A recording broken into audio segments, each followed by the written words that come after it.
Good morning, everyone. We'll get started in just about 30 seconds.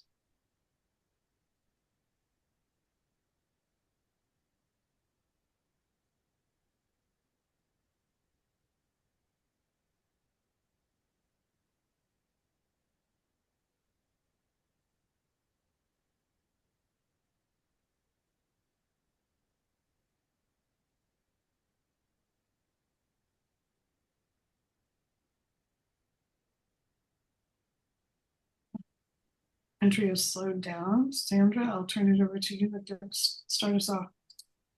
Great. Well, good morning, everybody. I'm Sandra Wong, Dean of the Medical School, and I wanted to just take a few minutes to welcome all of you as new faculty members at Emory. I know this is not your first day, and I suspect that many of you have actually been here for quite some time. I was thinking about this. I think I was in this actual orientation about a year ago. So I learned a lot, and I suspect that many of you will as well. The agenda is pretty aggressive, and I think that is by intent. You will see several members of our team at the School of Medicine. And I think if you take anything away from this, it's to know what the resources are. It's to actually know the different components that make up the School of Medicine, our people and the resources, so that when things come up, you know where to go. You might recognize a name or recognize a face, and that'll be really helpful as you kind of acclimate and really become, more instilled and members of our community. Um, I just wanted to say hello and welcome all of you. Um, Welcome to Emory. Welcome to our community. We're so grateful to have you be faculty with us. We know that all of you play different roles, ranging from clinical care to education to research, maybe combinations of those things. For some of you, all three. And I'm so grateful because that's what makes up our community as our people. And so we're so grateful you're here. I hope you have a good day today. I hope you meet a few people. I know it's virtual, but I think that's still possible. And Kathy Grenling and the team have planned great ways to do that. So I'll turn it back over to Kathy. Thank you for letting me spend a few minutes. Thanks so much, Sandra. My name is Kathy Grunling. I'm the Executive Associate Dean for Faculty Academic Affairs and Professional Development. A long title, but it means we're here to support you as faculty. So I want to add my welcome to all of you. We're so excited to see our new faculty every fall and spring. And we hope that the information we present you today will be helpful as you go forward in your careers. So we have several goals for today. We want you to be able to virtually meet the senior leadership and other new faculty. We'll teach you a little bit about Woodard Health Sciences Center and the School of Medicine. But mainly we want to introduce to you the services and offerings of our offices and how we can help you be successful in your career. We also want you to learn more about the education and research opportunities here at Emory so that you know who to go to, where to find the information that you need to be successful. So let's just start by warming up a little bit. We're going to see how many of you have wonderful Zoom skills. Tell us how you're feeling today. Use the reaction buttons at the bottom of your screen. Tell us how you're feeling today. There we go. Lots of upward thumbs. Terrific. Good to see everybody's in a good mood and excited to be here. Thank you. So we also like to hear from you in the chat. Tell us about what you want to learn about today. How can we help you? As we go through the day today, as we go through the day today, please use the chat, which for some reason I'm unable to see, but someone will be answering questions in the chat or they'll interrupt and we'll be able to answer the questions as we go along.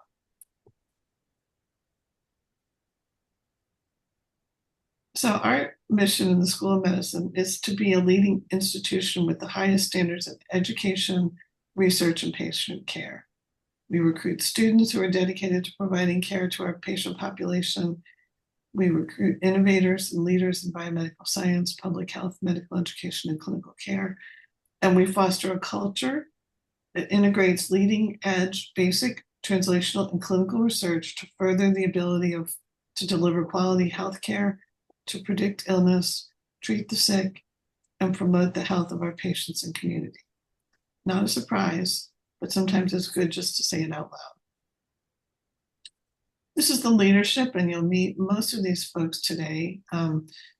Bill Ely is our Executive Associate Dean for Medical Education. Farah Chapes is the Executive Associate Dean and Chief Business Officer.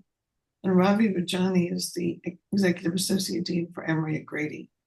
We have a number of senior associate and associate deans who you'll also be hearing from today. And any of these folks are willing to help at any time. So if you have a question about research, go to one of the research deans.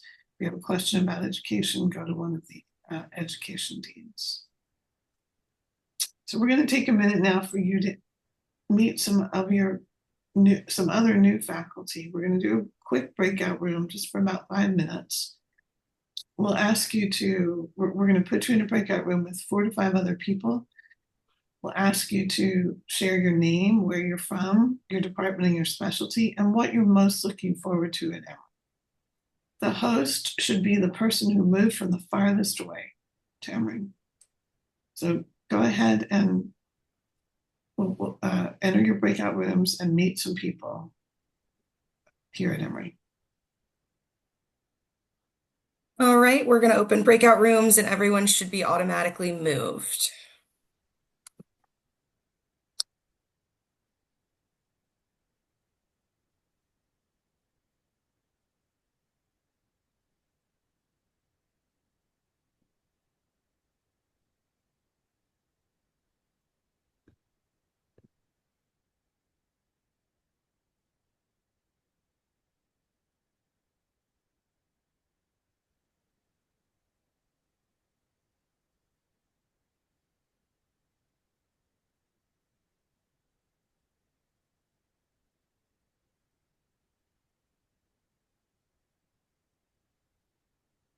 Katie, can you take control back for a minute? I can't see chat. I want to try to find it.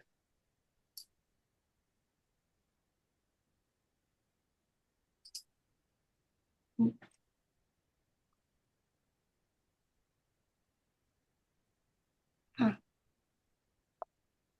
Are you doing that or am I doing that? There's chat. Okay. You were doing it. I was having trouble getting over to where I could Okay. secure control. Okay. But yes. I have chat now, so you can Yes, I can back go if you back. like. Yeah. Yeah. And I want to make sure, because no one entered a chat except for Dr. Ely, that chat is actually enabled. I'm not seeing security options on my bar. So, Dominique, can you double check that, please, and make sure that chat is turned on? Okay. Where do I do that? It should be under security. Okay. I don't think I'm a host or co-host and I see the chat. Okay. I'm sorry. Okay. It says everyone and anyone directly, so it should be okay. Maybe Okay. maybe we just glanced over that a little too quickly.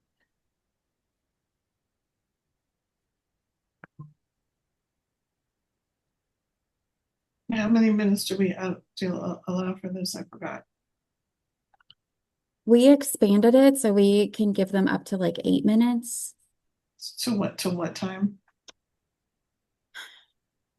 I think They will be back in 7 minutes and 45 seconds. Okay. Because that's how long the breakout room is going to last for. Okay, perfect. Does that work, Katie? yeah, that should be fine. Okay. I apologize that I'll have to log off, but I'll be back on during that 10 to 10:15 break. Can I just clarify who's going to be in the education session with us? I will be in there with you, Holly. Thanks so much. And would you like me to drive the slides or will you be doing that? I can do that. 30 seconds.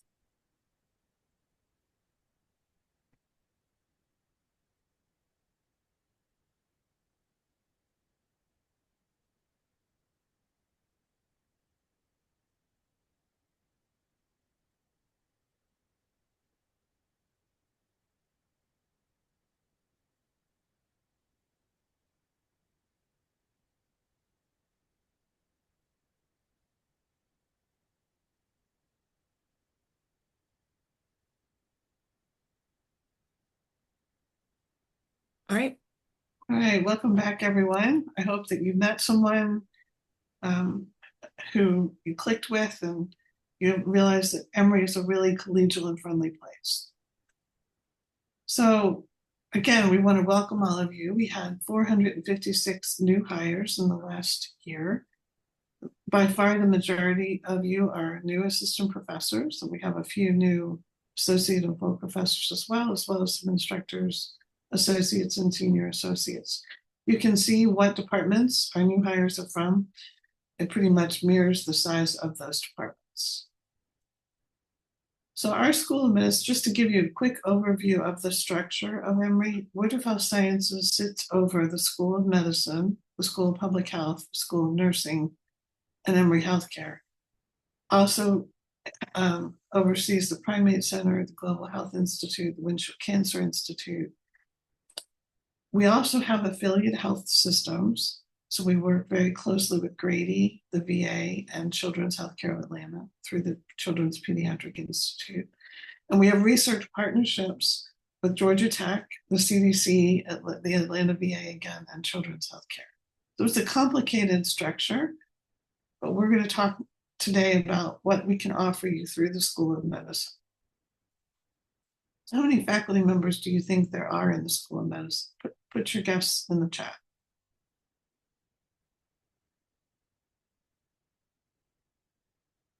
1,200, 950, 700,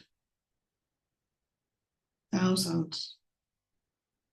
Interesting guesses. You're all off by a couple of fold. We actually have 3,800, a little over 3,800. There we go. Some people close guess. There's 3,800. Chris, you're the winner. You were the closest guesser.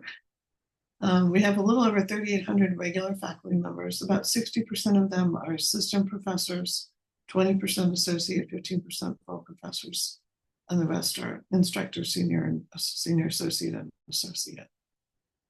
How many departments do we have in the School of Medicine? Go ahead and put your guess in the chat. Chris, thank you for fessing up. 24, 23, 45. 80. I'm glad we do not have 80 departments in the School of Medicine. We would go crazy. 27. Someone got that exactly right. We have 27 departments in the School of Medicine. 20 of those are clinical departments, and 7 are basic science departments. All right, I want to take a few minutes now to introduce you to our office, the Office of Faculty Academic Affairs and Professional Development, and also tell you about some tools that you'll need as you progress through your career. So in our office, we have kind of 2 branches. One is professional development. We do orientation, which you're here today, leadership and professional skills training programs. We do support programs for education and research, quality improvement in healthcare delivery. We are in charge of recognitions, and we support wellness and belonging. In the faculty affairs side of things, we'll do chair onboarding and evaluations. You'll have a chance to evaluate your chair every year. We handle your annual faculty performance review, as well as promotion and tenure. We do support programs for promotion and tenure. And then we handle all different appointments, clinical distinctions program, which we'll tell you more about, department reviews and chair searches. So it's a pretty broad book of business. To accomplish that work, our faculty affairs team, Andrew Furman is an associate dean for faculty affairs. He helps with promotions. Katie Cooley is our director of professional development, and she oversees the team. Jennifer Fairchild Pierce is the associate director of faculty affairs, and she works closely with Paul and Justin, who oversee promotions. And then Krista supports all of us, and Sarah also is our assistant program director, and she supports all of us in faculty. Professional development team includes, in addition to some of the folks you met on the last slide, Jada Bussey Jones, who's the associate dean for professional development at Grady, Holly Gooding, who's the associate dean for education and professional development. She oversees our CME office as well as our educational programs. She's assisted in this by Kevin Bonney, a new member of our team. And then you can see all of our team members. Kudos to Dominique, who put together today's program, Chanel Camp-Reddick, who's assisting today and helps with many of our other proteins, Monique Rainey, who helps Jada down at Grady, and you already met Katie and Krista. The number one thing I would like you to take away today is this resource, the Faculty Onboarding Guide. It was created by our Faculty Development Advisory Committee, so by faculty for faculty. And it really has information about everything you might want to know about Emory School of Medicine. You can access it through the QR code here or by going to our website. You go to the professional development part of the website and search for the Faculty Onboarding Guide. This tells you about School of Medicine resources. There are other resources at your department or your division that you may need to know about, but this is a very comprehensive guide, so please take advantage of it. How are you going to know about all the different things that we offer you as you move forward in your career? Please pay attention to the communications. So email is the major way that we can communicate. The Huddle is a bi-monthly newsletter. It includes some of our activities, but it also includes operational updates, funding opportunities, events, and stories about other people in the School of Medicine. Faculty Digest is put out by our office, and it's a monthly snapshot of all the career development offerings that are coming up in the next month. Team Emory Medicine is another monthly newsletter that's dedicated to celebrating and recognizing faculty and staff. And you can submit stories to Team Emory Medicine if you'd like. Another way that you can communicate with the Dean's office is through the Dean's Faculty Advisory Committee. This is a liaison between the School of Medicine faculty at large and the Dean, similar to the Senate at other places. So it brings issues to the Dean's attention and then it makes recommendations on issues identified by the Dean. If you would like to communicate something with them or bring something forward to them, you can go to the website, search for Dean's Faculty Advisory Committee, or you can use the QR code here on the slide. Emory First. This is something you should put on your to-do list and do very soon after you get here. This is the faculty data management system that populates your web profile. So you can upload a picture, you can describe your background and your role here at Emory, and it will use authoritative sources to track your publications. You don't need to fill out the teaching and professional activities here, but you should pull in your publications. They will appear on the website. You can access this at profiles.emory.edu. You should have a profile, the bare bones of a profile set up there, but you can then customize it to what you want it to look like. Profiles.emory.edu. You also, if you do any research at all, need to set up an ORCID ID if you don't already have one. If you do have one, you need to link it to Emory. So ORCID ID is a nonprofit organization that provides an identifier, which is the ID part of ORCID, that distinguishes you from other resource searchers, so it will pull in all of your publications. If you are applying for NIH grants, you must have an ORCID ID, and so please follow the QR code here to create one and link it to Emory. Finally, I want to tell you about the Career Conference and Performance Reviews. These are the annual reviews that you will receive once you have been on faculty for one full year. It's usually performed by your division director or your chair, sometimes by another supervisor. And it's really to assess your progress and discuss your goals for the coming year. It's required for all faculty, regardless of rank. It's a great way to stop, just pause for a minute and think about your career progression. I'm going to stop there. You will see more of me later and give Janice Harewood, who is the manager of physician services in the faculty staff assistance program, a chance to tell you about the physician services that they offer to support you.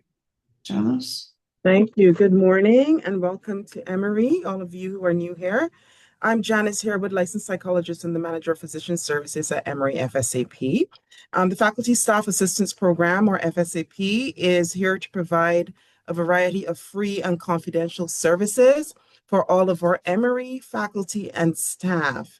And we've been around since 1986, serving physicians ever since that time. My role as the manager of physician services is to ensure that you have a resource within FSAP whose work is dedicated primarily to you. That means that I'm a resource that you can reach out to directly for questions, to ask about resources, for information, to help you access services easily and quickly. And so that's one of the things I do, and also develop specialized programs for our faculty physicians here at Emory. Next slide, please.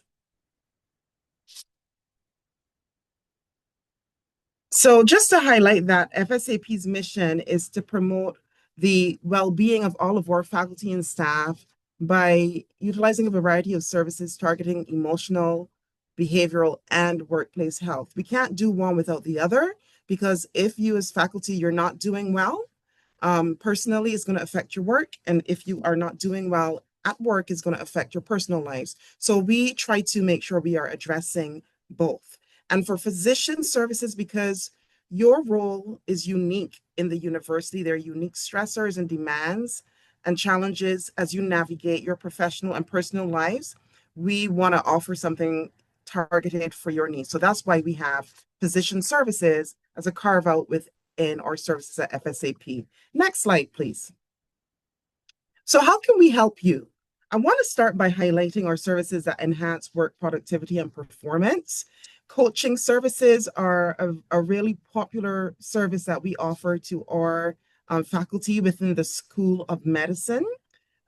Coaching gives the opportunity for a comprehensive assessment of what's happening for you in the workplace. And then we focus on skills, enhancing your skills, because we want to help you to be more effective, whether it's your research, whether it's your teaching, whether it's your clinical work. We want to help you to be more effective within the work environment. So some of the things that we do within coaching include topics like work-life integration, transitions into Emory and navigating the Emory culture, communication skills, conflict management, and so on. So those are very popular services, and I encourage you to consider those in the future if you would like to improve the way you function within the workplace. We also have leadership consultations where we assist leaders with thinking about what approaches might be best to address behavioral health or interpersonal concerns that are happening on a work team. And those consultations are confidential, and we will meet with the leader first and then support the faculty member or staff member with a number of appropriate interventions to improve functioning and success in the workplace.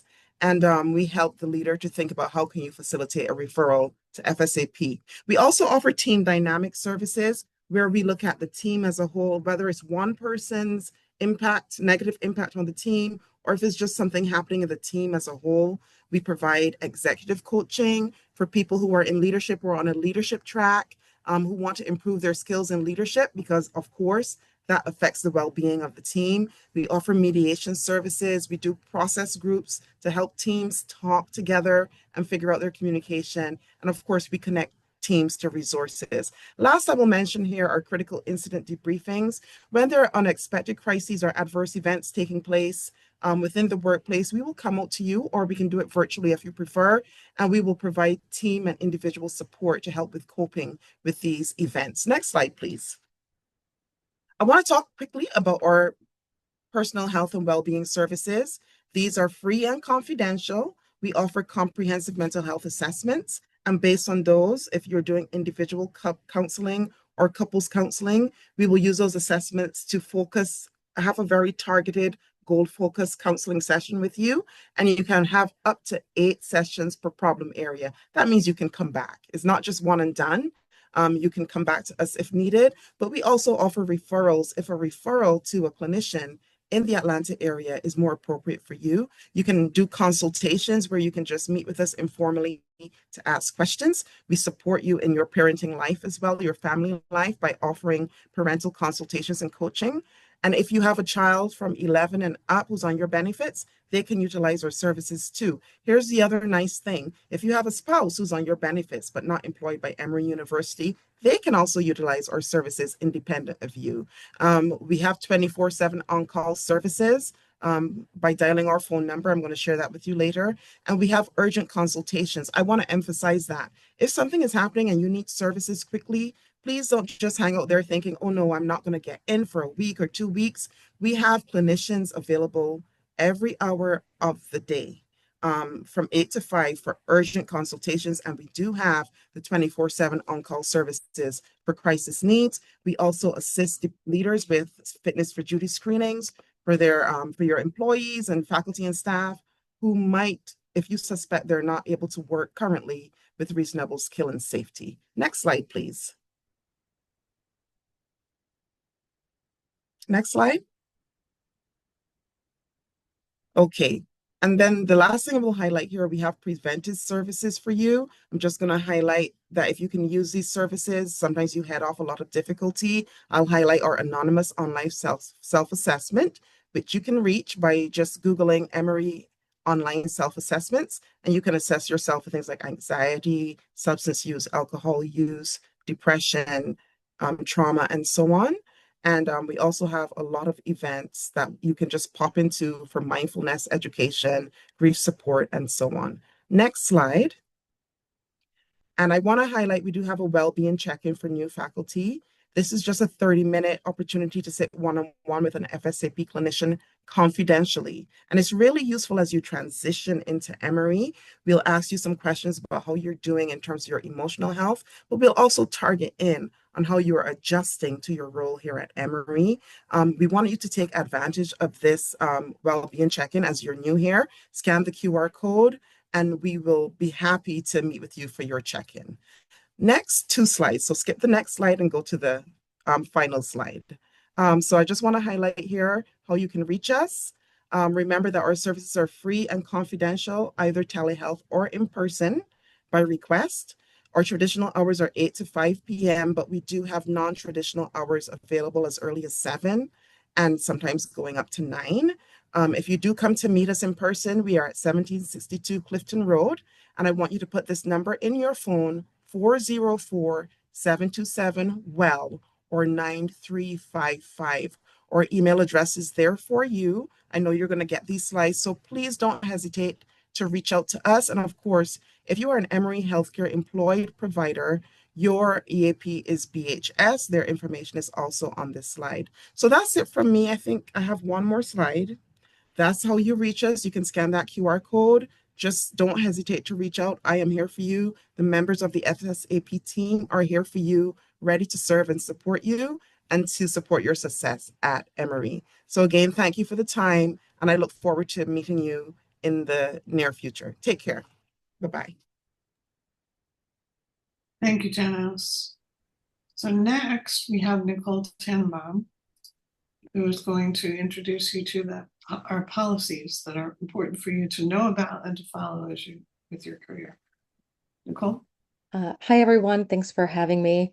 I'm Nicole Tannenbaum, and I serve as the Director for Faculty Affairs Administration. And I'm glad to have this opportunity to talk with you for a few minutes. In my role, I work closely with my colleagues Josh Barwick, Grace Ahn, and Dr. David Kuby, and the 4 of us advise School of Medicine departments and faculty on School of Medicine and university policies relating to faculty and how those policies are interpreted and applied. Next slide, please. So these are some of the topics that we'll cover. Next slide. Next slide, please. So faculty have 20 workdays that can be taken for vacation during the academic year. Unlike staff, a faculty member's vacation balance at the end of the year does not carry over, and unused vacation is not paid out when leaving Emory. Short-term absences related to sickness. Next slide. Short-term absences related to sickness or injury are not governed, are governed by department policy.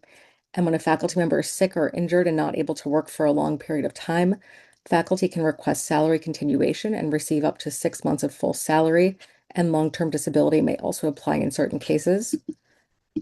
Next slide, please. Emory offers a wide array of employment benefits, including health coverage, courtesy scholarships for employees and family members, and more. Each year, faculty may enroll for employment benefits during the open enrollment period, which is usually at the end of October to the beginning of November. You'll be receiving information about this, and the decision of what benefits might be appropriate is a highly individual analysis. Anyone who has questions or wants to discuss benefits issues should take advantage of the staff in Emory's HR benefits office, and it's easy to arrange an individual consultation with that group. And you can also go to the website. Next slide, please. Sorry, one more. Next slide.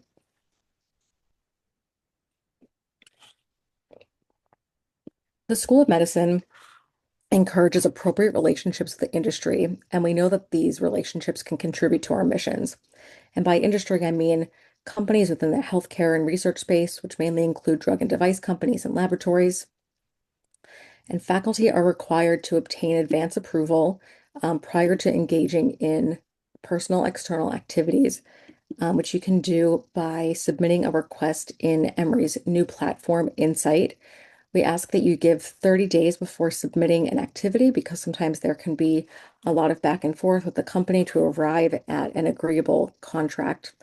And if an activity is not submitted in a timely manner, it may not be reviewed in time for the event, in which case the faculty member would not be able to participate. Next slide, please. There are three categories of external activities that we'll talk about in a second.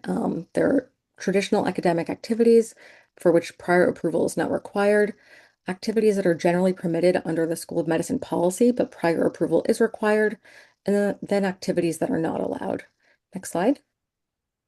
So traditional academic activities include things like lectures at academic institutions, presentations at academic and professional conferences and societies, serving on government advisory board and grant review panels, speaking at ACCME accredited events, serving as a journal editor, publishing a book, or serving as an examiner for a certifying board.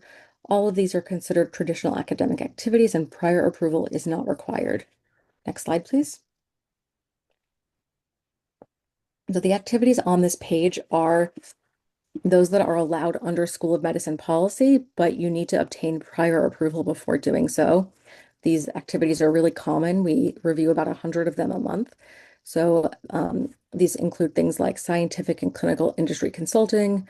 We see a lot of scientific advisory boards, data monitoring committees, non-promotional speaking and training for industry, like doing cadaver labs or physician proctoring at non-Emory facilities, doing medical legal consulting, creating a startup company, serving as a board member or in a fiduciary role for a company, or having an appointment at another institution, either for money or unpaid. Next slide, please. The activities listed on this slide are not allowed under any circumstance.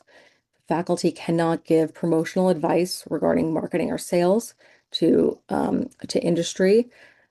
Promotional speaking is not allowed, both giving a promotional presentation at an educational event or giving an educational presentation at a promotional event. So you can't give a scientific presentation at a trade show, for example, and you can't give a promotional presentation about a device at a scientific conference. Attending industry events for pay is not allowed. That's considered a gift. The next one's really important. Practicing medicine or any licensed healthcare profession outside of Emory is not allowed. This includes providing clinical services, offering second opinions, any kind of telehealth, owning a medical practice, participating in speakers bureaus, doing research outside of Emory, like serving as an investigator is not allowed, and including your name as on a ghostwritten article. Next slide, please. So annually, all School of Medicine faculty are required to disclose their financial interests, also in Insight. And so you would disclose, there are instructions there, but you would also disclose the amount of money that you received for any external activities that you performed in the previous year. This period is starting again on December 1st. You have 3 months to do it, and it's critical that you complete this requirement in this form. Next slide, please. So for all providers, for all physician providers, every year drug and device companies are required to report payments made to physicians on the website, Open Payments, which is a federal website. And every single year, we review the data that is published by drug and device companies, and we compare it to information that you've disclosed to Emory to see if there are discrepancies. And if there are discrepancies, then we'll reach out to you to understand why are there financial interests that have not been reported. So it's critical that you do report all payments made. Next slide, please. So now we'll briefly touch on gifts from industry. The School of Medicine welcomes gifts of funds and in-kind gifts from industry, and faculty are welcome to work with their department administrators and with the Office of Development and Alumni Relations to solicit and accept gifts to the School of Medicine, but individual employees and students cannot accept gifts from industry, including gifts of meals or travel to attend educational events where you're providing a where you're not providing a service to the company. Next slide, please. Next slide. So switching gears a little bit to talk about research misconduct and authorship issues, there are university policies that address matters related to authorship disputes and research misconduct. Research misconduct also includes plagiarism and research fraud. And on the screen are policies and resources for information on these matters that could help you avoid becoming embroiled in any of these issues. If you have any concerns related to research misconduct, you can report them to any School of Medicine leader or to Deepika Bhatia in the Office of Research Compliance, and their office will initiate a review when applicable. If you have a significant grievance against a colleague or someone in your leadership, there's an expectation that there will be some attempt to resolve the problem at the department level, unless there are unusual circumstances that prevent that. The School of Medicine does have a faculty grievance policy and process that explains how complaints can be escalated to the dean if need be. Next slide.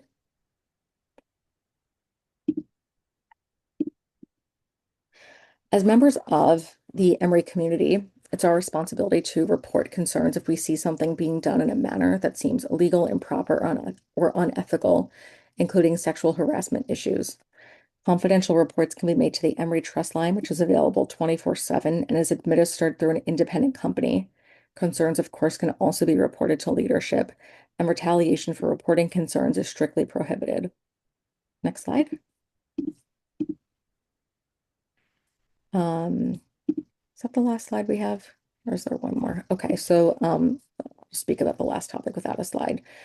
So the last thing I want to talk about briefly is about sexual harassment. There's been a lot of energy and attention around this issue nationally and at Emory in the last handful of years, and I want to use this occasion to really highlight this topic. We've determined that sexual harassment or sexual misconduct is occurring. We take very strong corrective action. We have done that in the past and will continue to do so. But we can't act if we don't know about a situation. If it's not reported, it can't be addressed. So we ask each of you, if you become aware that such conduct is occurring, to please report it so that we can stop it. And if anyone says it's pointless to report any type of sexual harassment or sexual misconduct, don't believe them. It's not true, but we must have the information to be able to act on it. This can be reported to a supervisor, to a department chair, or some other leader, including any of us in the dean's office, or the university's Office of Equity and Inclusion, or even via the Emory Trust Line. And you also may be required to report when you learn of someone who is experiencing harassment in your area. The School of Medicine policy and the law would require you to report it if it's happening to a student, and may require you to report it possibly even if the victim is not a student. If you're faced with such a situation, please contact the Office of Equity and Inclusion or the Title IX office. This is really important. I look forward to working with you and welcome you contacting me or any of my colleagues at any time with any questions, concerns, or inquiries that you may have. Thank you, Nicole. We have one question in the chat that I think needs clarification. And there may be others, so please feel free to put your questions in the chat. The question was referring to when you said that you couldn't do research at outside institutions, but I don't think you were referring to collaboration. So the question was, are we not allowed to collaborate on research projects with outside institutions? You are absolutely allowed to collaborate with outside institutions, and you should collaborate with outside institutions. What's not allowed is having grants routed through other institutions. So all grants made, all grant applications that you submit should go through Emory rather than through some other institution. So another question, are we allowed to be a consultant for companies? Yes, but this requires prior approval, so you should submit a request in Insight, and it'll route first to your department, and they'll review it first, and then it'll come to the dean's office, and we'll review it to make sure that it complies with School of Medicine policy.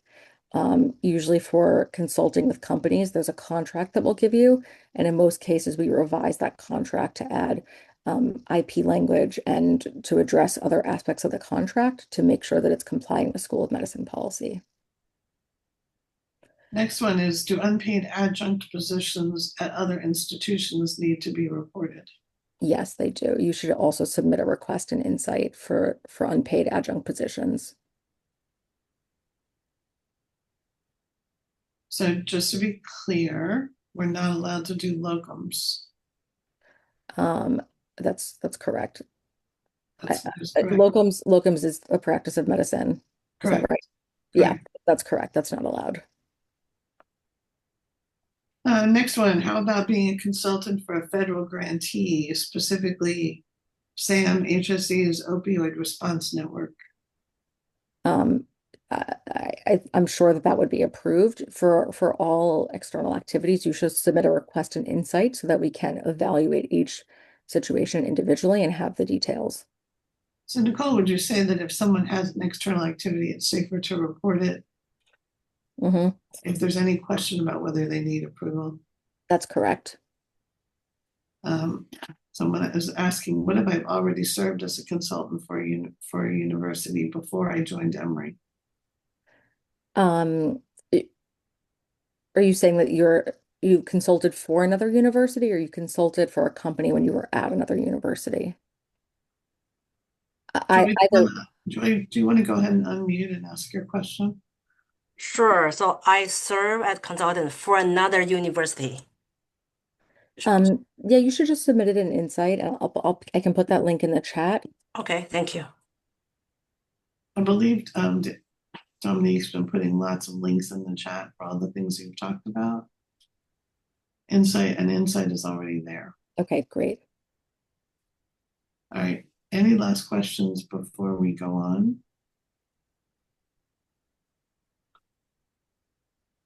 Thanks very much, Nicole. If you'll stay on for another minute or two and just monitor the chat to see if any more questions come up, that would be appreciated. Absolutely. We are running a little bit ahead of time, which has never happened before. So you'll get a little bit more of a break after I talk to you about promotion and tenure. So those of you who are new assistant professors, this may be the farthest thing from your mind right now. But there are some things you need to know early on, and I'm going to try to give you a just high-level overview of what promotion and tenure looks like at Emory.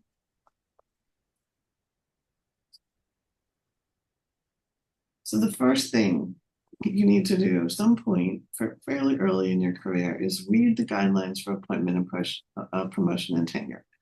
So if you have a night where you're having trouble falling asleep, I highly recommend reading the 25 pages of the promotion and tenure guidelines. The reason for that is that you need to know what's expected of you if you're going to be promoted. You won't know what to say yes to, what to say no to, if you don't know what the rules are. You can find the guidelines online using the QR code or this link. I'm just going to give you 3 or 4 slides here to tell you about promotions at Emory. So these are the academic ranks that we have. The most junior faculty position is an associate or a senior associate. Then we move up to instructor, assistant professor, associate, and full professor. What's important on this slide is what's in parentheses. So you are not eligible to be promoted to the next rank until you have been in rank for 5 years for assistant professor or 4 years for associate professor. That means that you could be putting your promotion packet together a year before that. So after you've been an assistant professor for 4 years, you start putting your promotion packet together so that you're promoted at the end of 5 years. There's no upper limit here unless you're on a tenure clock. You can be promoted at any time after those minimum time in rank. Just to give you an idea of how things are spread through the School of Medicine, 91% of our faculty are non-tenured. It's also referred to, you might see CRT after your name in PeopleSoft. CRT means clinical research teaching. They're faculty either who have not yet achieved tenure or who specialize in 1 to 2 mission areas with limited contributions to the third. So maybe you're an educator. You don't do a lot of written scholarship, but you do a lot of clinical care, or vice versa. Only 2% of our faculty are on tenure track or tenure path. That is a heavy emphasis on scholarship with very high expectations for teaching and service as well. All of you are tenure eligible, so you don't have to start out on tenure track to eventually apply for tenure. So anyone who meets the tenure criteria within 11 years of their first appointment as assistant professor is eligible for tenure. And at the moment, only 7% of our faculty are tenured. We don't make a distinction in your titles. You're at Emory, you're an assistant professor, an associate, or a full professor. We don't say with tenure or not tenure. This is just to give you an idea of how things are spread through the School of Medicine. So promotion criteria, as with every other university in the States, are based on the school's missions. And that is scholarship, service, which is your clinical and your professional service, and education. And Jeff Lennox, who was the chair of the Faculty Committee on Appointments and Promotions, the committee that reviews all promotions and tenure in the School of Medicine, said to be promoted, you must have a plan or plan not to be promoted. I want to leave you with that because promotion is an active process and it's something that you should take control over. You should talk to your chair about when you think you're ready to be promoted. The worst they can do is say, no, not yet. You're not ready yet. But you should ask. Your chair is responsible for many faculty, and you know better than anyone what you've accomplished. So at the time you go up from promotion, you'll choose your area of distinction. The area of distinctions are basically the missions of the school, scholarship, education, service. That area of distinction can change over time. So you might start out someone who's dedicated to scholarship, but find that you really love to teach. And so you might be promoted based on your scholarship to associate professor and your education to full professor. The language we use around promotions are first you become involved in something, then you achieve something, you develop a reputation, and you become a leader. The impact of your work is either at the institutional regional level or at the national international level. So how do you know whether you've met those criteria? Those criteria are set out in the promotion and tenure guidelines. I'm not going to take time today to go through all of that. You can read it. I do an annual presentation on this every January. It's all in the video library online if you really have to know now. But basically the criteria are focused on the impact and the quality of your work. We look at things like publications, your H-index, awards, teaching evaluations, external evaluators. We also look at the reach and trajectory of your work. So we talk about trajectory a lot. Are you continuing to grow in your career? What is your reach? Is it national, international, or is it institutional, regional? Know that you're expected to be involved outside of Emory, regionally and nationally.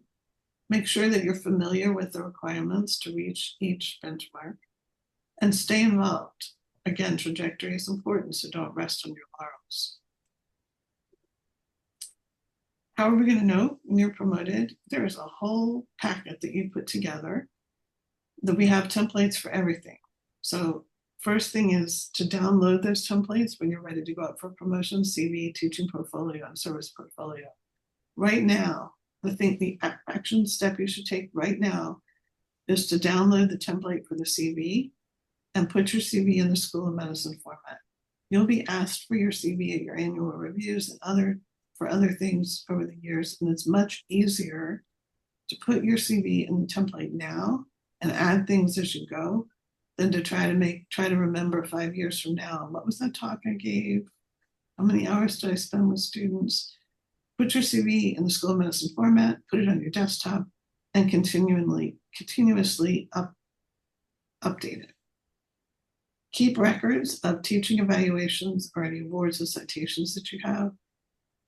Make a virtual folder or paper folder, but keep track of all of those because we'll ask for them in your promotion materials. Keep letters or notes from students or patients who talk about the impact that you had on their lives or their careers. You're not alone in all of this. We do a lot of education around promotions. We do a workshop on building your CV, on how to create a teaching and service portfolio. We do promotion readiness sessions, which are one-on-one advice from someone who's already served on the FCAP committee.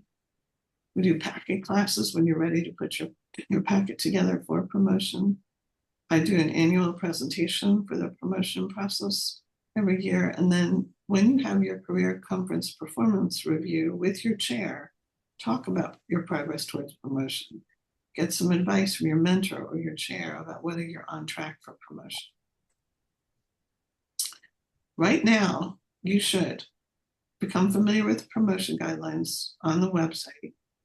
Like I said, if you don't know what's expected of you, you don't know what you're working towards. Put your CV on your desktop for easy updating. In addition to that faculty onboarding guide I mentioned earlier, this is an action you all need to take now. If you're confused about the format of the CV, attend our CV building workshop that's offered by the School of Medicine and start a file to collect those teaching evaluations and letters and notes. I would highly recommend that for now you stay focused on your primary mission. So if you're a clinician taking care of patients, it's a confusing system that you have to learn. You have to build your practice. Stay focused on your primary mission, but know what's expected in the other areas. It helps if you think about your goals. What are the intermediate goals? What's your long-term goal? So that you're constantly working towards that goal. Make sure you have a mentor, or as one of our faculty members has said, I need a village. People can provide you with career advice or advice on your research or your clinical skills or your education, but do not hesitate to reach out. Emory is a very collegial place and people are very willing to help. So just ask if you need a mentor, find someone and ask. You may have to actively seek out opportunities to be involved in some missions. We have an annual call for committees in the school. You might have to try to sign up for that. If you don't have many service opportunities, or if you need to find education opportunities, you'll hear from Bill Ely later about that. So do actively seek out opportunities in these other areas. Networking is important. Go out, meet faculty from other institutions when you go to your national conference, because these are the folks who will be writing letters when you go up for promotion. So it really helps if you get to know people who can evaluate your progress. You should also check in frequently with your chair or your mentor to make sure you're on track for promotion and have a realistic timeline. You know, with those minimum times in rank, you're not eligible to go up for promotion right away. So make sure, with respect to your workload and your goals and the formal guidelines, that your timeline is realistic. So with that, I wish you luck. I see there are several questions in the chat, which I'll go back and address now. So the first was, if I was an assistant professor for 5+ years at my previous institution, does that time apply for promotion, the promotion timeline here? Yes, it does. So we would count those 5 years towards that minimum time. The benefits of promotion. So in most departments, being promoted to a higher rank comes with a raise. So that's one big benefit. It also gives you prestige to a certain extent. Not everybody wants to be promoted, but it does indicate that you are progressing in your career. The minimum time again for assistant professor is 5 years in rank, and for full professor, it's 4 years in rank at the time the promotion would take effect.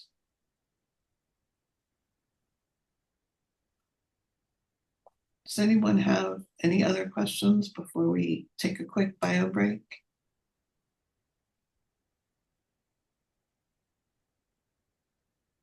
All right, I will be monitoring the chat if you have additional questions. I think everybody deserves a quick break here. Let's come back at 9:15. Thank you, everybody.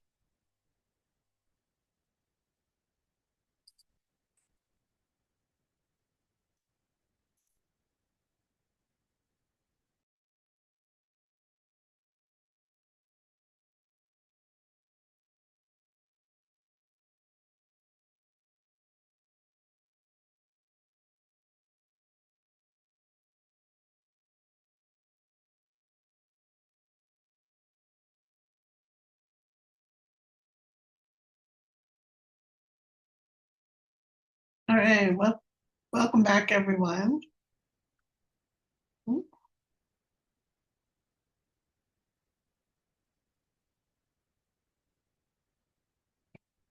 We'd like to share with you now the programs that we've put together to help you with your professional and leadership development.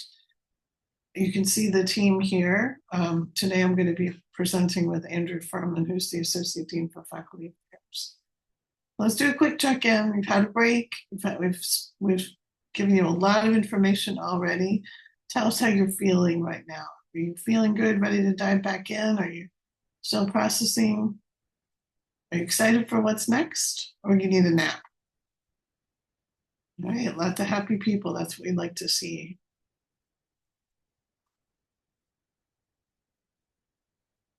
We got one nap, maybe. Okay, thanks, everybody. That's great. All right, number one thing you need to know if you're trying to find something about professional development here at Emory is the professional development website. So if you go on the Emory School of Medicine website, go to Faculty, Academic Affairs, and Professional Development, you'll see a whole lot of programs. They're divided by faculty level. So we're gonna focus today on the new faculty part of this tab. But along the way, we're going to point out different places where you should look for information. Number one being the calendar of events. So that's at the bottom of the page of faculty development. There's also a whole page on events. If you're looking to see what's coming up in faculty development, go to the calendar of events. You can access it by this QR code. You can see the next thing on our calendar is part of our professional development lecture series. We're navigating moral distress in academic medicine. Sorry, that was last week. But you can see coming up, we have a teaching session on backwards design, aligning assessment with learning goals on September 18th. So we have a number of career development programs we're going to tell you about today, starting with general professional development and then leadership, research, education, Grady, and recognitions. So the lecture series, I mentioned the one that just happened last week. It generally covers general faculty development topics. It's offered monthly. The next session is on October 10th. Same problem, new stakes, addressing health inequity in today's climate.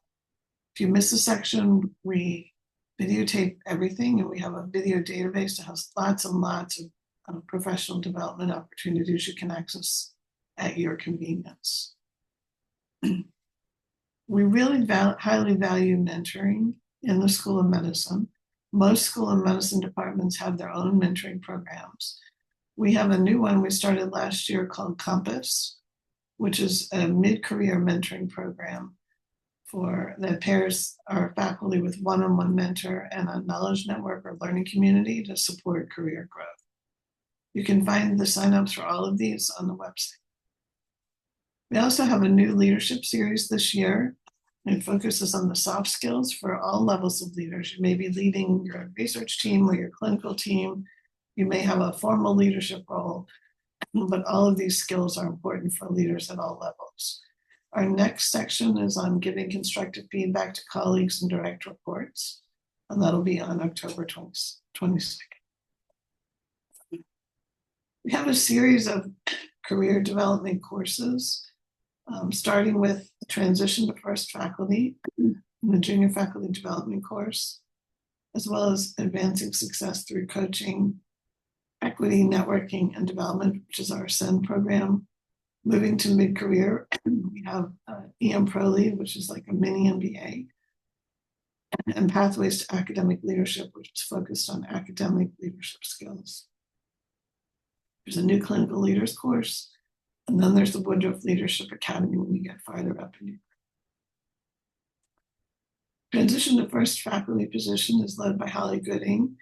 It's a half-day workshop that helps prepare you as faculty to move into that position from colleague to supervisor. That'll be held November 13th from 1 to 4 p.m. And it's really especially helpful for anyone coming in new, straight out of fellowship into a faculty position. Our junior faculty development course is designed to help junior faculty acquire the skills they need for academic success. So that means things like you would think about, like grant writing, manuscript writing, presentation skills, but also skills about finance and human resources that were not necessarily taught in graduate or medical school. Also talks about negotiation and ethics and leadership. We're moving the cohort this year, and so it will start next September. And from then on, it will be on an academic calendar. The Ascend program is also focused on career development. It has a peer mentoring and community arm to it. You get a senior faculty coach and has discussions about how to navigate academia.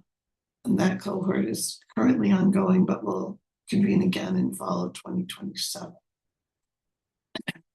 I mentioned the Pro Lead. It's a leadership course for leadership skills to enhance business knowledge. It's really geared towards people who are at least 4 years out of training and have at least a year of experience at Emory. It's led by Holly Gooding and Hal Simon. So similar to all of our other courses, it's about a 25 to 30 person course. And the next cohort will begin September of 2026. Pathways to Academic Leadership is a fairly new course. It's designed for mid-career faculty who have strong potential for assuming leadership positions in academic medicine. So we try to strengthen your network, enhance your leadership skills, and empower you to assume and excel in leadership positions.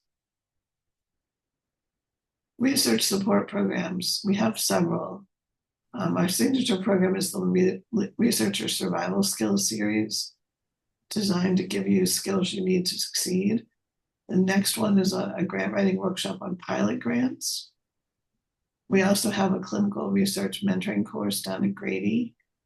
We do speed networking sessions to introduce you to other colleagues who you might like to collaborate with. And then we help support a health services research day conference where you can meet others who are involved in health services research. With that, I'm going to turn it over to Andrew to talk about our professional development for educators. Good morning and welcome to all of you to your faculty positions here. We have, as you can see from our prior slides, a robust portfolio of activities and opportunities for the professional development. In this case, professional development for educators are sort of our keynote activity of the year is Learning to Be Better Teachers, which will be in February of this winter, an annual conference that is widely attended throughout for folks in the School of Medicine and broadly, and very much encourage you to take a look at that. We also have you can go back. There we go. All right. Sorry. No worries. Faculty development program for clinical educators as well. The applications for that will be coming this fall for those folks that identify themselves as clinician educators. We have a robust education series. The next program is coming up this week. Backward Design, a learning assessment with aligning assessment, with learning goals. This is a quarterly series put on by folks at CHIME, which is the Center for Humanizing Innovations in Medical Education. Dr. Gooding, who you'll hear from later, is in charge of that. And we have a collaborative learning community for educators as well. So a number of different opportunities for clinical educators to be involved in educators, not just clinical educators, but educators as a whole. Next slide, please. The School of Medicine has a robust clinical continuing medical education program office. Please look at their website. They are in transition to try to help us with our continuing medical education needs. Please look at their website for if you're interested in applying for CME credits for programs that you're putting on, or to how to navigate the CME world. It's probably more complicated than you think, so please plan early if you're planning programs or grand rounds or things like that, to connect with our CME office. Next slide, please. The CME office also works to help get maintenance of certification Part 4 credits, so please reach out to them as well. If you're anticipating doing QI work and want to submit that for MOC Part 4 credit, please reach out to the CME office for that as well. Next slide. We also have clinical care and service opportunities as well. We have a point of care ultrasound course. That's a half-day course, hands-on, for a point of care ultrasound. If you're interested in that, please take a look. We have health advocacy courses as well, and an advocacy collaborative and learning community as well. So again, lots and lots of activities for clinical service, for education. So please check out our websites. There are things going on almost on a weekly basis. Next slide, please. We also run a clinical distinctions program that we are quite proud of. It's designed to recognize faculty who have devoted at least half of their time and most of their careers to providing excellence in clinical care. This is run in parallel to academic promotion, not instead of academic promotion, and they're not mutually exclusive. So folks can participate in both the clinical distinctions program and academic promotion as well. There are 4 levels of distinction. Folks come in using physician as the template, but could also be psychologist. And then you can go up through various levels of distinction, from senior to distinguished to eminent physician or psychologist.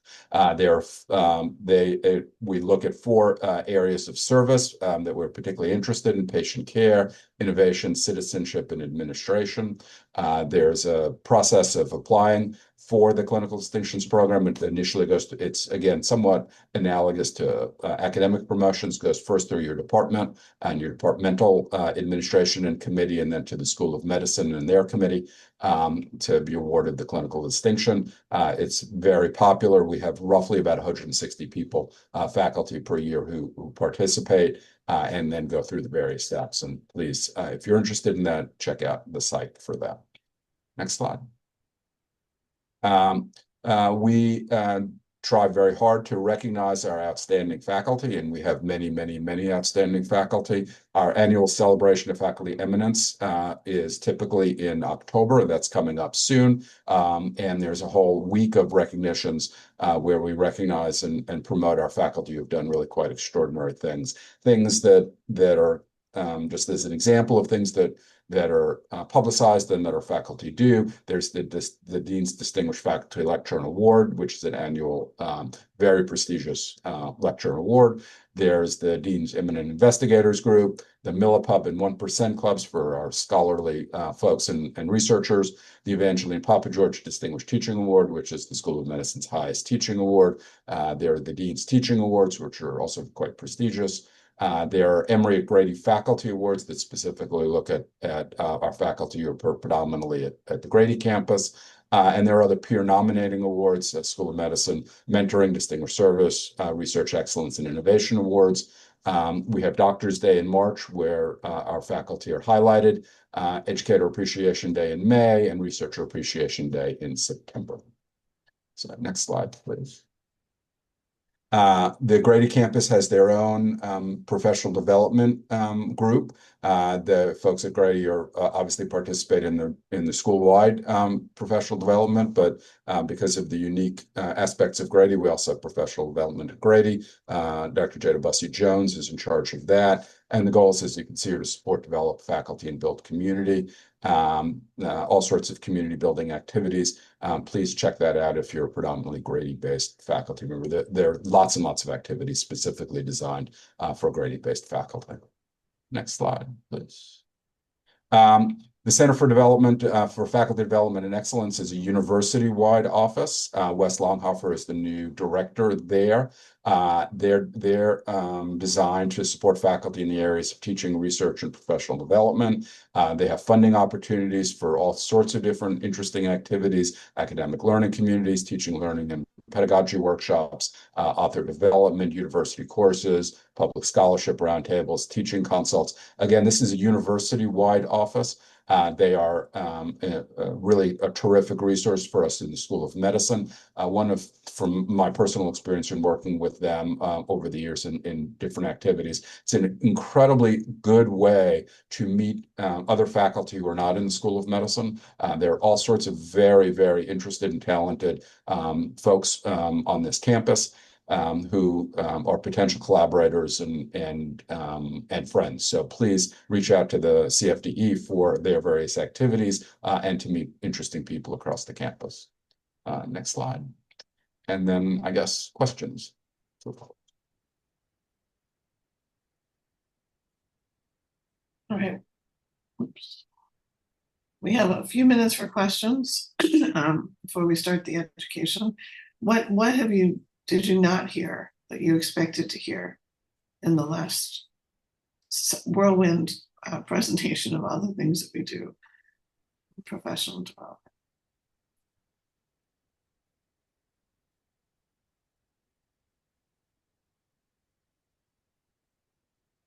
Or what interests you the most of what you saw? Are there questions we can answer more specifically about some of those themes?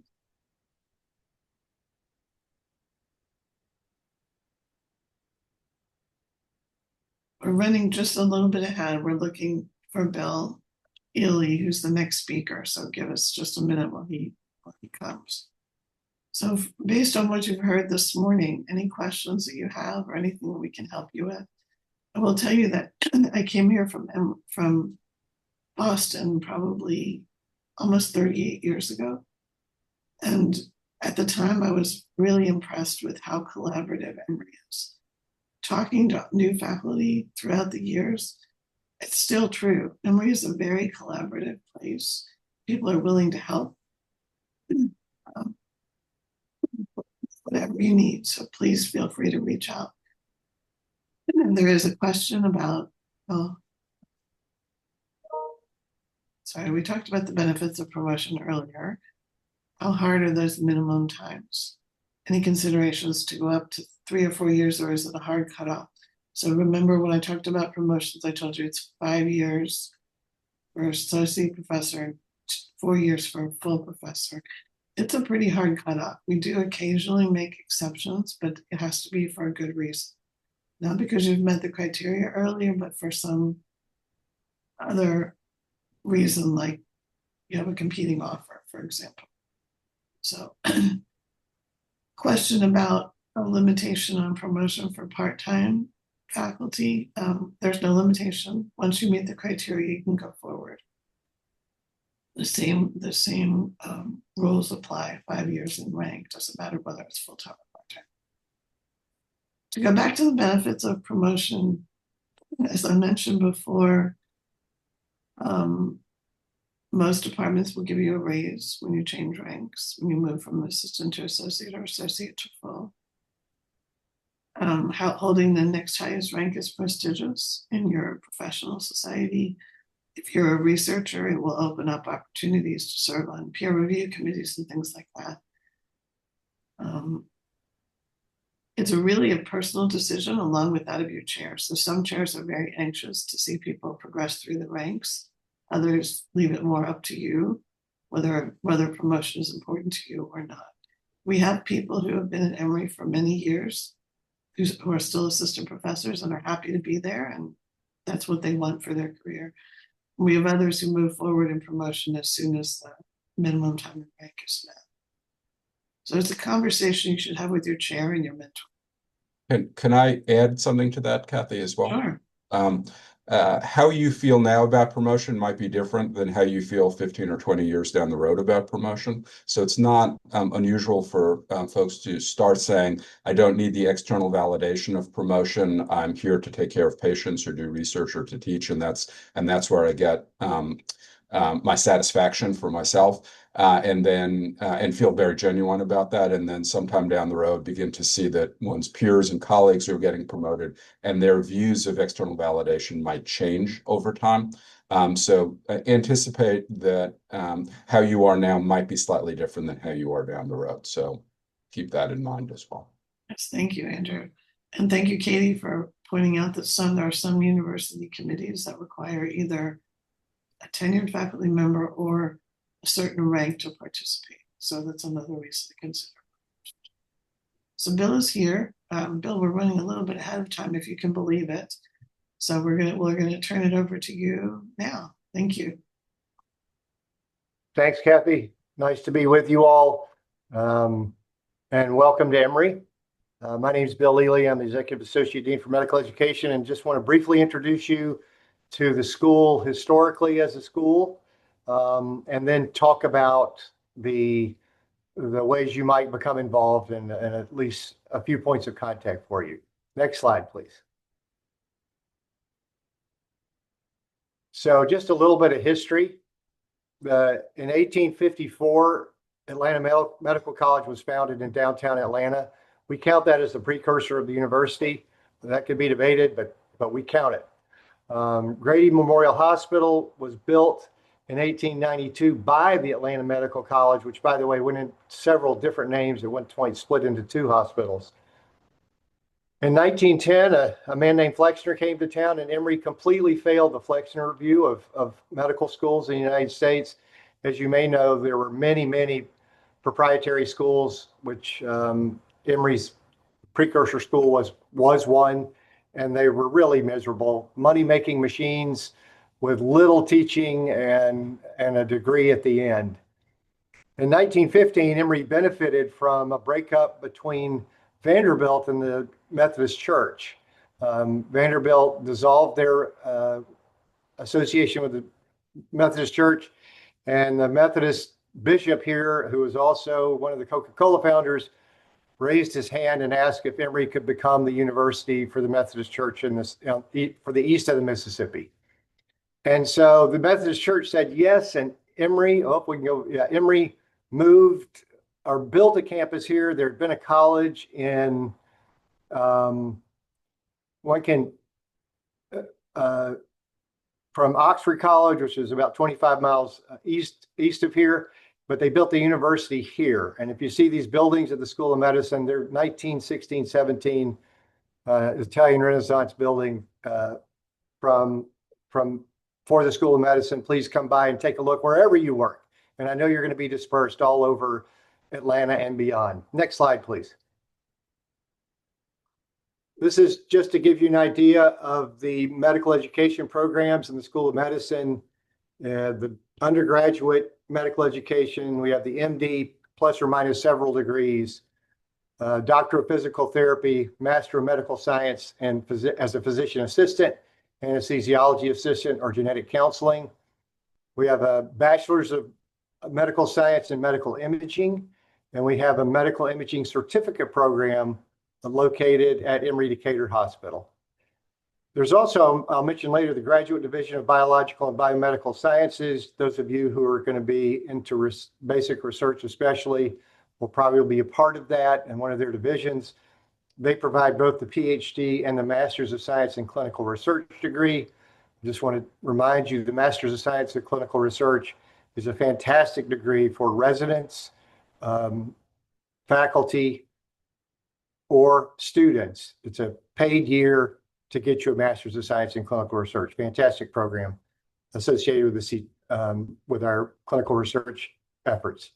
And then there's graduate medical education. Emory has one of the largest graduate medical education programs in the country, over 1,400 ACGME residents now, and many more fellows that are not ACGME. Next slide, please. You have these slides. This will be a little bit of a email book for you, if you will. I'm at the top of this with Marilyn Bond, who's our Associate Dean for everything management and medical education. In GME, Philip Shane, you may meet today, Jamie McElfresh, Assistant Dean. Philip is our DIO. Jamie is our assistant DIO. And Grady Health System with Ravi Virjani, we count him as part of our education team at Grady. And Jason Liebzeit, who's assistant dean and associate DIO at Grady, we count him as well. In the undergraduate medical education space, and I want to tell you, these are deans for the MD program, but also for our academic health programs. Ira Schwartz is Dean and Director of Admissions of the MD program. Stacy Hickens, Associate Dean, Clinical Education. Kristen Hairston, Associate Dean of Student Success. Douglas Ander crosses both the MD program and the academic health programs and is a leader in interprofessional education. Yolanda Hood in enrollment management. Megan Hinn is our interim chair of the Executive Curriculum Committee. And then I want to speak a little bit more about Joe Ledoux, who's a senior education consultant in our medical education transformation process. Next slide, please. I just listed to you make sure you know this. The Laney Graduate School is not part of the School of Medicine.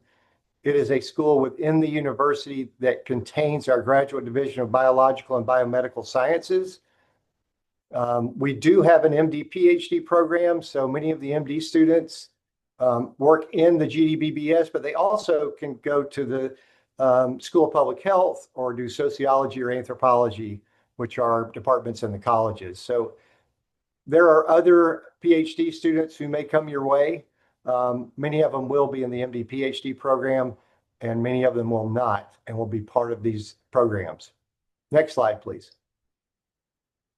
Just want to talk a minute about Joe Ledoux. After a year and a half of searching for someone to help lead our curriculum transformation, which is notable for the fact that we want to change all of our programs in the School of Medicine that are degree programs. So we're working together with all of our programs to do this, which is a novel approach nationwide. Joe had done pretty radical curriculum change and design at Georgia Tech. And if you don't know this, moved Georgia Tech's undergraduate biomedical engineering program into the top, perennially the top 1 or 2 programs in the country every year. He's a real educational philosopher and an implementation person, and we are so lucky to have him. Hope you get to meet him. Next slide. Our current curricular transformation efforts actually started before COVID and got big time brakes put on it over COVID, but we are shooting for significant changes to begin in July and August of 2026. We currently have 4 task forces working to pique your interest. One, we're trying to look at things we can do with orientation for our students together so that they meet each other during the first weeks of medical school, the PT students, the PA students, the AA students, the MD students, working together. We've also got a significant effort going into case-based preclinical curriculum, using what Joe would call the cognitive apprenticeship model, which you're actually familiar with if you're an MD already. It's going to be the MD program plus, so we're going to add other, we're going to have cases that cover things for the PT and PA, and when possible, genetic counseling and other programs. The third one is interprofessional anatomy. We're going to have MD and PA and DPT students in the same anatomy course, planning that they'll all be there in 27 and 26. The MD and PAs will be doing anatomy together. And that is really exciting. Been done before, but I don't think done quite in the way we're going to do it. And then we have a clerkship apprenticeship initiative where we are going to be focused on training faculty to give excellent and extensive formative feedback to our clinical students, and then working with their small group advisors, have them reflect on that feedback throughout their clinical year. So if any of those are interesting to you, they're doing their work now, but we love enthusiastic new people. I've given Joe's email there. He's the leader of this. And would be really happy if some of you could come meet me or him or both of us to talk about education. Next slide, please. And just a final note. These are some students from our recent graduating MD class. I just want to remind us all, the reason it's a School of Medicine is because we have students in residence.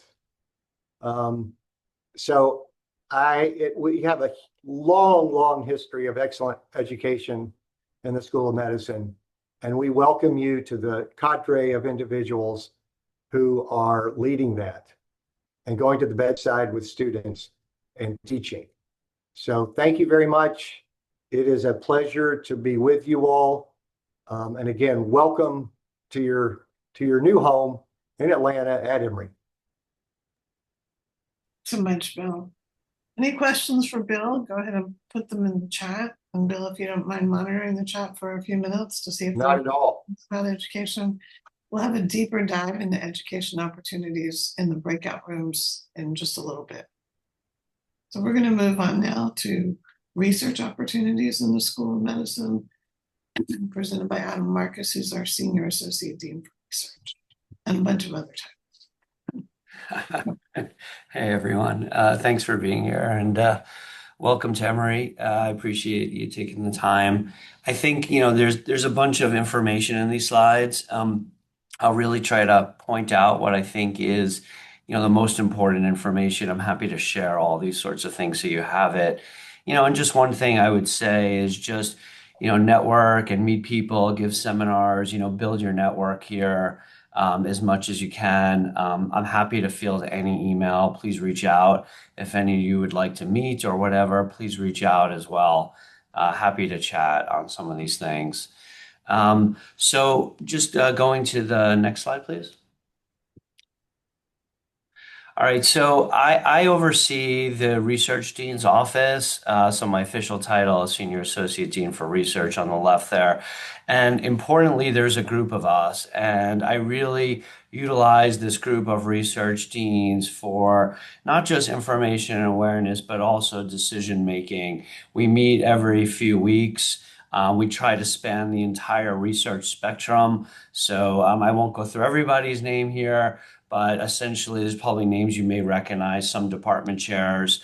We have for translational research, clinical research, relationships with the VA, all of our core facilities, which I'll mention, basic science, etc. So we really try to cast a wide net and work with different groups. You also see the CTSA is mentioned, and you probably heard information on that as well, which is not only Emory, but spans several universities too.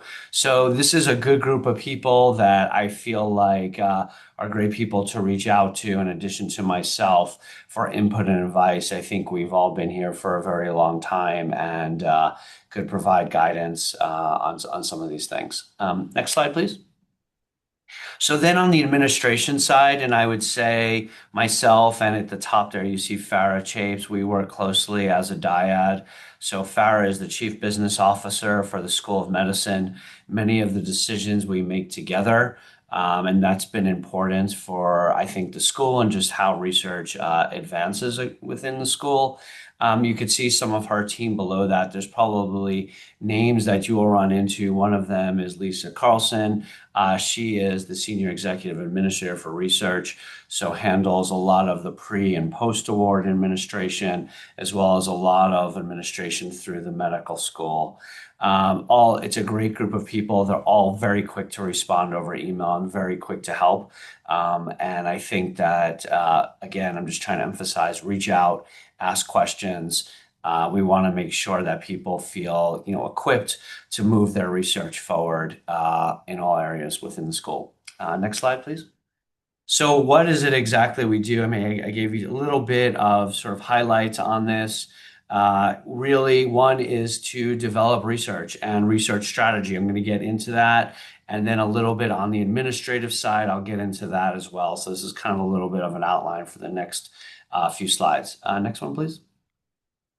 So what have we been doing for the last 5 years? So this is a little bit of a retrospective sort of look, and then I want to talk about what's coming up next after these slides and where we think research is going for the school. And I'll just always preface it, these are different and difficult times for research, but we're trying our best to navigate some of this and still continue to grow. And I'll say that We don't want to take, a long pause or a long sort of breath, because I feel like if you hit pause on research for 6 months in any way, you're behind several years. The fields move quickly, as we all know, and we want to lead the fields of research in a variety of areas. So where these areas have been in the past, and this is not an inclusive list, this is not to say your area is not critical. These were developed by the previous deans, and really we've held to this area. You'll see brain health, cancer, cardiovascular disease, infectious disease, child health, etc., all there on the top left. In general, we have seeded these areas with pilot awards. There's one in particular called iCubed, which is there, and that's been an area where that we've really tried to have pilot awards and seek innovative grants as well. We're very big on interactions and collaborations, as I pointed out. Infrastructure, which I'll get into a little bit, those are our core facilities, those are our new buildings, that's our administrative support. And of course, innovations, a few unique areas that I want to talk about. I mentioned the CTSA, but I also want to talk about some of the other areas where we're driving innovation. Next slide, please. So this just goes into those target areas a little bit. Again, this is sort of retrospective. We're going to obviously invest in our strengths going forward. No question, these are still areas of eminence in the future.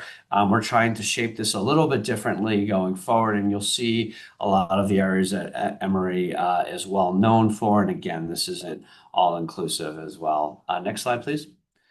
So what are we doing? And I kind of wanted to get into this. This is a picture on the bottom right of a bunch of the research deans and some other research leaders within phase 1 of our strategic planning process.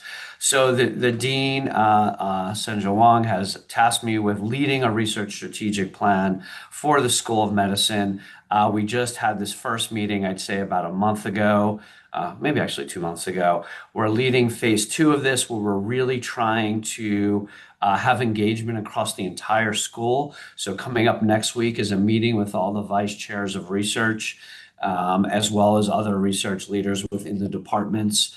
Again, this is really to engage everyone, understand some of these key ideas. And I would say, the sort of idea that I tasked myself with is that we want to create something innovative. We want to create something adaptive. It wants to be an agile research ecosystem that not surprisingly aligns with national priorities, mainly federal priorities, but not just that, as well as leverage existing strengths and build on new areas of emergence. And I've shared, this is basically the slide that I give the intro with to the folks at the meeting, and we have some key principles involved. Don't need to run through all of them, but I think it's really important.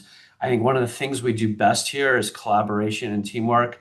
I would say when we recruit people, I always say it's the people here that are collaborative that I think is really unique. I'm sure other universities have great collaborative people as well, but I feel really confident in saying that we do amazing team science and we have amazing people here. Next slide, please. All right, so what are some key areas? These are not quote unquote, the pillars of a strategic plan, but I call them like our strategic concepts. These will likely be condensed further, but when I meet next week for our retreat, these are some of the key areas that we're going to focus on.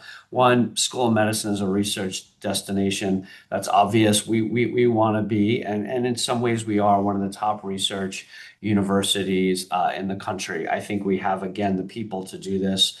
We have the research strengths, and I think we have the commitment to move in this direction. Second, we need to be innovative. Like I was saying before, if we're not leading the field and we're falling behind, then we're not doing it right. So I think that's critically important. We need to be efficient. We need to internally align. We need to have strategy here. We can't just think about one-offs. We got to think about the next year as well as the next 5 to 10 years. I heavily believe in collaborative structures and how we foster team science. I think that's going to be critically important. We also want to make sure that we have a leadership pipeline, that we attract the best talent at all levels, that people's careers are growing. I think this is at risk, And I think we need to be proactive and intentional to ensure that we continue to grow in this space. And then for the last two, we need to ensure we have the infrastructure that supports people's careers, people's research, people's innovation. This is, getting grants out the door. These are core facilities. This is computational infrastructure, as well as other areas, and we need to make sure that's in place. And then lastly, I think there's tremendous opportunities to engage with our community, to engage with our industry partners, to engage with our foundation partners, to engage with our universities, both near and far, and we need to foster this. And I think that's a real critical part of what we're going to build over the next year or so. Next slide, please. So I'll just kind of dive into really quick details. I'm sure that if Farah was here or Lisa was here, they would do a much better job at going through some of this. They do many of the pre and post award activities. This is getting the grants out the door and then managing an award once you get it. And I think that our services have come a long way, and I think that we have fairly strong people running these different divisions. Usually they're assigned based upon either department or area of interest. So, for example, my grants go through the cancer and imaging because I'm a cancer investigator.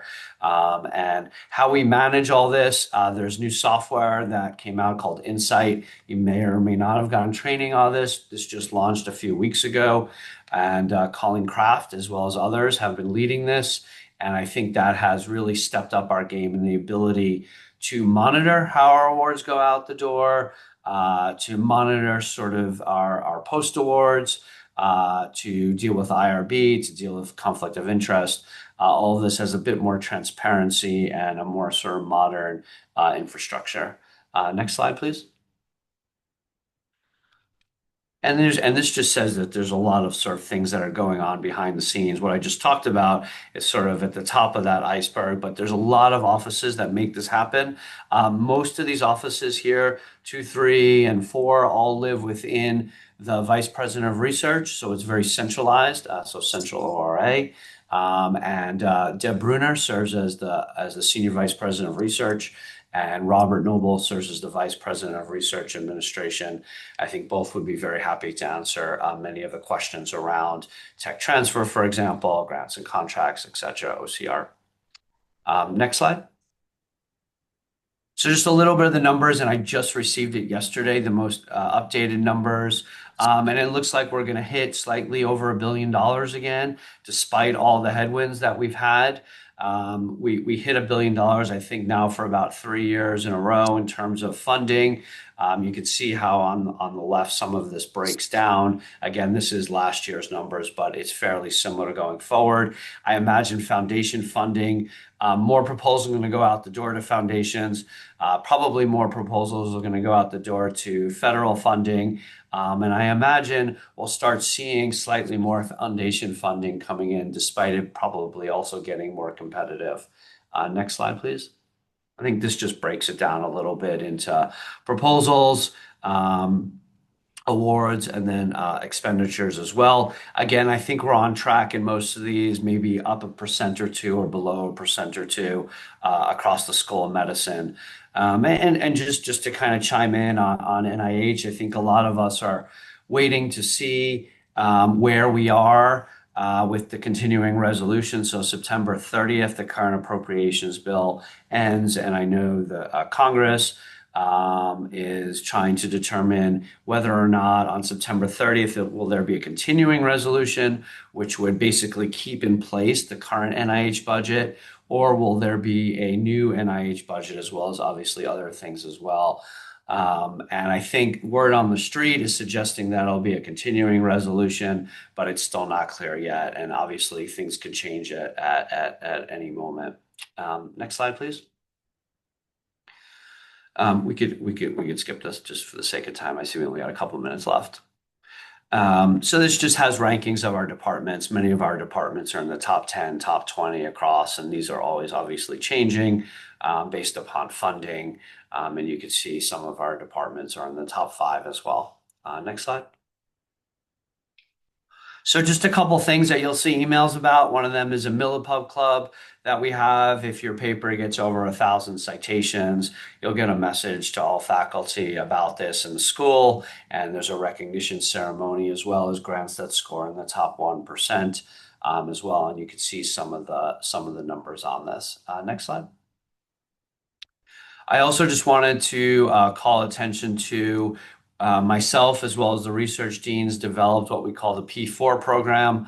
And that was initially developed to serve as sort of that quick band-aid to grants that were terminated.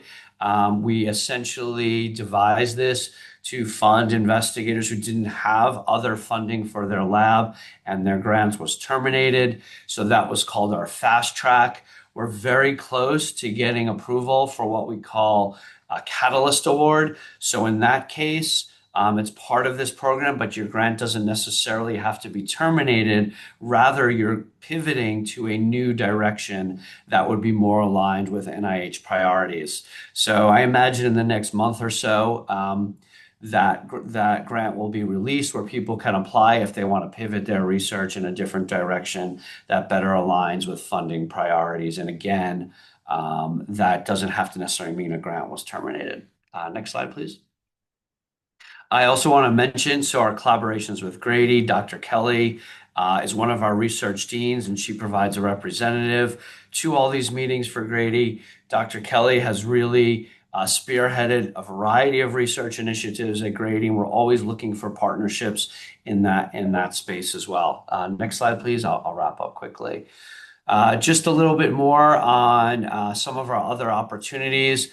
Beautiful new building, HSRB2 has lab to launch space. This is more or less, I'll say, incubator space for Emory-owned IP, so companies that have typically spun off from Emory. There's also something called Biolocity, which also supports catalyzing, or rather commercialization of either new therapeutics or new devices. Wilbur Lamb helps spearhead some of this. He is also one of the research deans as well as the vice provost for innovation, working with Biolocity here. We also have several other sort of initiatives as well to move things forward from the lab to sort of the commercial sector. Next slide. And that's it. Yeah, so I finished, sorry, one minute late. I apologize, and happy to field any questions in the chat or shoot me an email. Happy to respond. That's it. Lots of information, Adam. Thank you. We're going to do even a deeper dive into research in the breakout session coming up. Any specific questions for Adam before we let him get back to running research? I don't see anything right now. If you just watch the chat for the next minute or two, Adam, I appreciate it. So we're going to have another short bio break to allow us to distribute into the different breakout rooms. The breakout room 1 contains a lot of in-depth information on the things you need to be able to conduct research. The education breakout is for people who are primarily educators or interested in educating residents and fellows, etc. Here at Emory. So you'll learn about the education transformation program that you heard about earlier, giving feedback to learners and then getting involved with GME. And then the third breakout, it will be a sub breakout of the research one where we divide you into clinical and basic researchers. So we'll take a short break now. If you'd like to join, you'll have a chance to chat with us and figure out who you are, where you're going at Emory, and how we can help. But you'll be able to choose your breakout room, and the sessions will start at 10:15. So choose breakout right now. You can choose breakout room 1 or 2.